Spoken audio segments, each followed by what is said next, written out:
Right, you're welcome back. Still watching TVC Breakfast, a bit of cherry news, and that's something Nigerians need right now. And that cherry news is coming from the International Monetary Fund, IMF.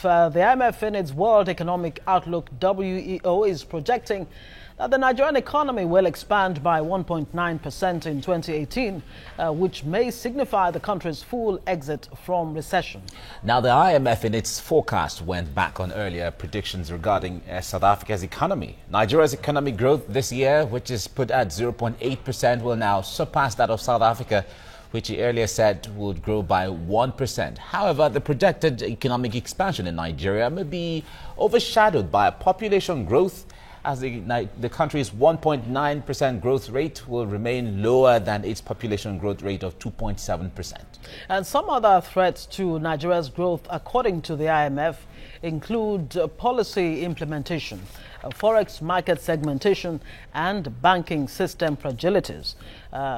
All right, in the studio with us is a columnist of Punch newspapers, Lekon Shote. Good morning and thanks for joining us. Good morning. Okay, as excited as we are with this news coming from the IMF, they're telling us the population growth rate at 2.7% will erase whatever gains we make from the growth recorded in the economy for 2018. 1.9% growth expected in 2018. How do I react to that? Absolutely. Well, first, you know, economics is called a dismal science. So, what some people may think is cherry news, as far as I'm concerned, is not. If the world's growth rate for next year is going to be 3.6, yes, and then IMF is celebrating 1.9 for us, and it's talking about USA, Britain, EU. They are going to even China. They are even going to have something higher than the 3.6 for the world. So what are we going to celebrate here? And don't forget, they have already put even in that statement, they put the dampeners there. One, they say weak banking sector. Let me explain that to you. Our banks don't give loans out anymore. What they do is buy treasury bills, which means they are only trading with government funds. Then there is foreign exchange segmentation, which means if you go to Mecca or to Israel, you get to pay a certain exchange rate. yes. If you are a civil servant, you get a certain exchange rate. And then more importantly is that it is Central Bank that is intervening in the forex deal. Yeah, it is not as if it is working on its own. It is because federal government is coming up with FX to intervene. In other words, it's not organic. It is not artificial. Exactly. And then finally, the first point they have made is that the macroeconomic policies are not working. And how do I know that? They are saying, IMF is saying that it is as a result of the increase in oil price and the increase in production of oil, that is pacification of Niger Delta, that has resulted in that. And then they now throw in and say, well, maybe Agric is doing well. I have not seen the Agric that is doing well. Listen, if you want to run an economy, power is key, water is key, transportation is key, roads, railway system. Now, there's something that people talk about, don't even bother to talk about. What is the source of your spare parts?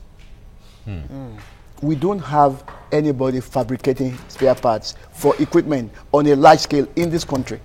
I was general manager of a textile company. We were importing. I will first go and look for FX, give to this gentleman, who will then send the spare parts to England or Europe, and then they will get it. They will now box it back to me. Meantime, production has been delayed for 2, 3, 4, 1 week sometimes, 2 weeks sometimes, before they source and get it for me. After I have gone to Alaba and run around and I can't get anything. Then there's raw materials.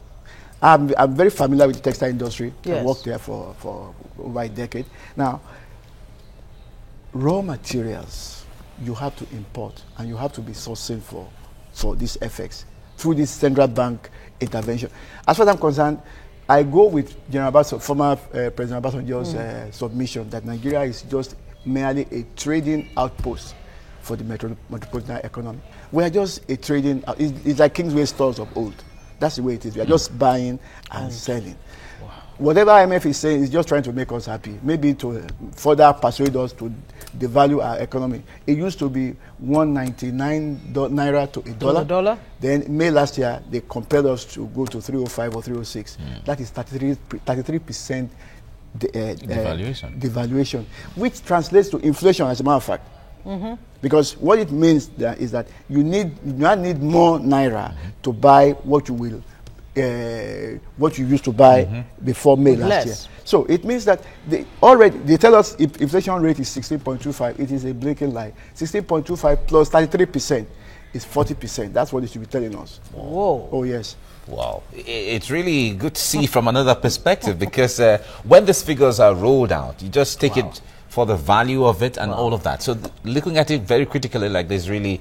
and then you just go to the market and find out they are talking about agric. Nigeria produces 67% of yam in Nigeria. How many people can buy yam? How many people have access to yam? Can even pay for it? One tuber of yam. How much do you think it's going for? I've seen some 500, 600, 700. The madam that comes to my house, I personally interact with them so I can have a feel of this. So I go to the market. As high as 1,500. Find out this. I go to the market myself to ask questions so I can. Some big tubers even go for 1,300, 1,200, so 1,000. How many people can buy that?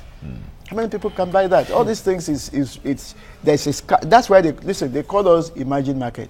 It's a play on words. It means that there is scarcity of practically everything.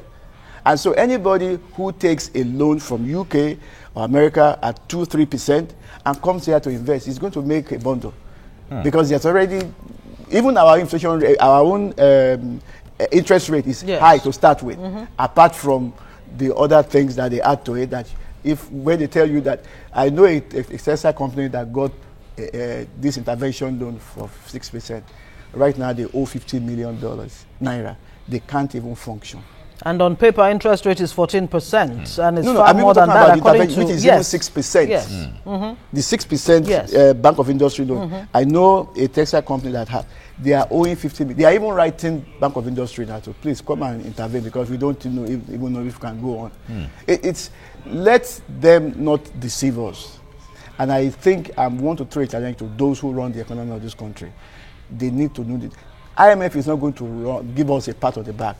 IMF is not going to run our economy. It is better for us to sit down and look for homegrown solutions to our problems. IMF is not going to help us at all. All right. Now, these three major threats to sustainable growth that the IMF has put, the issue of policy implementation, the banking fragilities, as the case may be, and then the forex market segmentations. That's right. These indices have been here for as long as we know. Yeah. So, if the IMF is saying, okay, the economy is going to grow, but these are going to be the threats, and these threats have always been here. So what is really the difference? So should we really take this with a pinch of salt? I think we should take IMF up and say, okay, now you've identified this. Outside, you have compelled us to devalue our naira. Yet you still come with this verdict. What is the way out? What would you have done if you were managing the economy of Nigeria? After all, there is a country representative of IMF here in Nigeria. Yes. What will he do if he was to run the economy of Nigeria? They won't tell us that. They would rather tell us some rosy pictures, half rosy picture, and tell us 1.9%, whereas the world average is 3.36, and other countries are doing better. Listen, of the countries that have the best economies in the world, India and only India and I think Netherlands are the ones that are importing and exporting. Okay. America is merely exporting to us. Britain is merely exporting to us. France is merely exporting. They are not, even with China, that is doing the biggest import to Nigeria, import to Nigeria, is not buying back. So you can see that the whole thing is so much skewed against. Then they come and tell us that our economy is a big. And they're still telling us that we are not yet out of the woods as far as the issue of corruption is concerned. What are the pointers really to the fact that we really are not out of the woods? For a recession. What are the things we should be looking at that those managing the economy should look at seriously to ensure that we can actually come out of the woods, at least not go back to recession? That's right. Well, let me explain something. Recession actually means backward movement of the economy. That is, you are losing it. Yeah. Rather than being stationary when the economy is stagnant. You know, of course, you want it to grow. Yes. Now, what makes it grow? Your macroeconomic policies, your fiscal policies, your taxation policies, as well as your monetary policies. However, the monetary policy, there are three basic things that the central bank governor is doing, and he's not doing it well. And he cannot do it well because the system is not going to run. Inflation is going to supposed to manage inflation, interest rate, and foreign exchange rate. Those are his basic assignments. He will never be able to do that as long as the macroeconomic policies of this country are not. I just said that if we don't have electricity, if there are no inadequate roads that leads to the farm gates, if we are not manufacturing raw materials here, if you are not fabricating spare parts here, listen, it's a waste of time. Let me tell you something. Economies of Nigeria is about 50% of the population of West Africa. Now, people come from Ghana, people come from Liberia to come and buy spare parts at Alaba Market. I've met them in the past when I used to go and buy spare parts there. So imagine if there, and I've seen some people come to Alaba and then the spare part they were looking for, ignition transformer for their boiler, was not available. That means that machine is going to wait for as long as Alaba people are able to import, and then before they can get it. I've seen people stay in a hotel for 3 weeks waiting for just an ignition transformer for a boiler.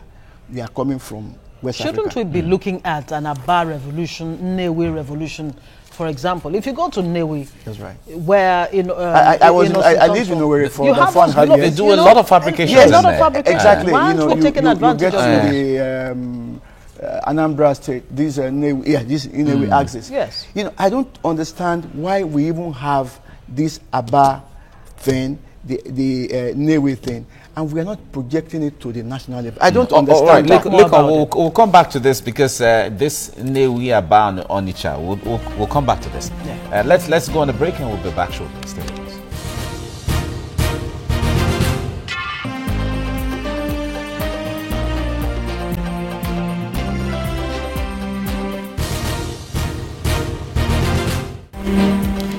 Right, if you're just joining us, you're watching TVC Breakfast, and on this segment we've been talking about the projection by the IMF that Nigerian economy will grow by 1.9%, and even all things being equal, surpass the South African economy by 2018.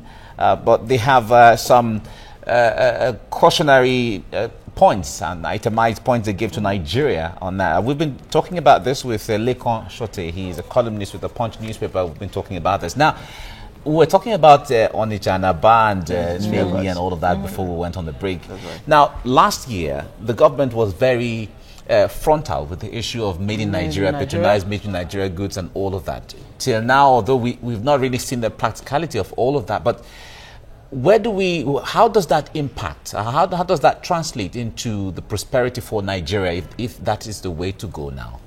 Like I said, you need a bank of spare parts. Okay. To run practically all the machines. And I know, look, Ijebu is just less than 55 miles, 5 minutes drive from here. I know a turner that can fabricate spare parts for you. But the point is this, with his small turning machine about 1/3 of the size of this table, he can do several things for you.